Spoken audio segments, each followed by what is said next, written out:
Xalq artisti Məleykə Əsədova qızı Gülərlə bağlı kədərli paylaşım edib. Demokratas xəbər verir ki, tanınmış aktrisa sosial şəbəkə hesabında qızının səhhətində problem yarandığını açıqlayıb.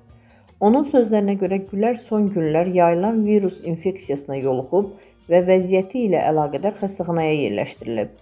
Ana kimi yaşadığı narahatlığı gizlədə bilməyən Məleykə Əsədova paylaşımında duyğusal fikirlər səsləndirib.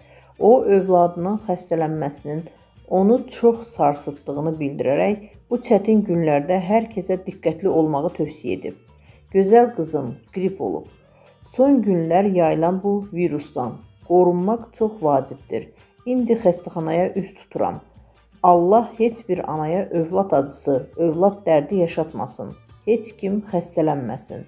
Aktrisanın bu sözləri izləyicilərini də kövrəldib. Onun paylaşımına çoxsaylı dəstək və şəfa arzuları yazılıb.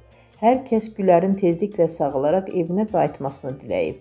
Qeyd edək ki, son günlər mövsümi virus infeksiyalarının yayılması halları artıb. Həkimlər vətəndaşlara immunitetlərini gücləndirməyi, qapalı məkanlarda qoruyucu tədbirlərə əməl etməyi və xəstəlik əlamətləri hiss etdikdə vaxtında həkimə müraciət etməyi tövsiyə edirlər.